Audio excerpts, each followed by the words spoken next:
Our neighbors see our beautiful home and think we've made it. They don't know we're one missed paycheck from foreclosure. I work at a bank handling other people's money all day, then come home to empty accounts. We bought this house when I had a better banking job. Then came the demotion and pay cut, but the mortgage stayed the same. Now we're trapped in a beautiful prison we can barely afford. My son asked why his friends get new gaming systems, and we don't. I told him we're saving for important things, but really we're choosing between the mortgage and groceries. He's starting to see through our careful lies. My wife avoids the neighborhood moms who plan expensive brunches and shopping trips. She makes excuses about work schedules, but really we can't afford $20 salads and designer coffee. I handle millions of dollars daily at the bank, then come home to overdraft notices. The irony isn't lost on me. I'm trusted with strangers' wealth, but can't manage my own family's finances. Our daughter's friends have elaborate birthday parties at trampoline parks and indoor playgrounds. We have to say no to the invitations because we can't afford the gifts, let alone reciprocate the parties. The constant stress is literally making me sick, headaches, insomnia, stomach issues. My doctor says it's anxiety, but really it's the terror of financial collapse disguised as medical symptoms. My wife found me sitting in the dark living room after midnight, just staring at the wall. The weight of our secret struggle had become too heavy to carry alone any longer. We had our first honest money conversation that night. No more pretending, no more hiding the credit card statements. The truth about the payday loans, the maxed out cards, the constant terror. My mentor Marcus was a customer at my bank. He noticed I always looked stressed despite working with money all day. The bank employee struggle is real, he said.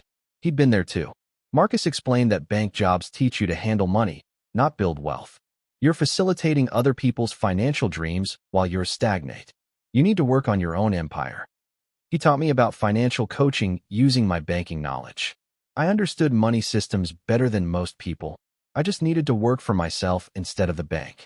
My first financial coaching client paid me $500 for a budget plan, more than a week of bank teller work for one session. I was finally being paid for my knowledge, not just my time. We created a real debt payoff plan together. No more guessing, no more hiding from collection calls. Every dollar had a purpose, and we were attacking our debt as a united team. We paid off our first credit card completely. Watching that balance hit zero felt more satisfying than any paycheck from the bank. The chains of debt were starting to break. My coaching business grew through referrals. Soon I was helping multiple clients weekly. My wife handled scheduling and admin. We became partners building our future together. We refinanced our mortgage to a manageable payment. The constant terror of foreclosure started to fade. Our beautiful home was becoming a place of peace instead of panic.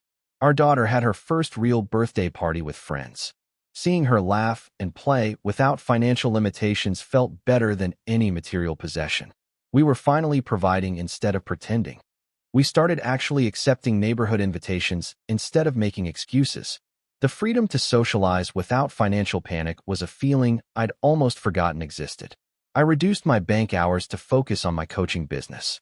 The fear was real, but building something I owned was incredibly empowering. I was becoming a financial educator. Our coaching income surpassed my bank salary. We paid off all our debt, every credit card, every loan. The weight that had crushed us for years finally lifted completely. We built our emergency fund to 6 months of expenses.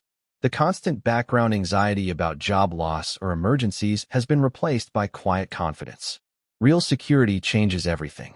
My son got the gaming system he wanted for his birthday. Seeing his joy was worth more than any material possession. We were finally providing abundance instead of managing lack.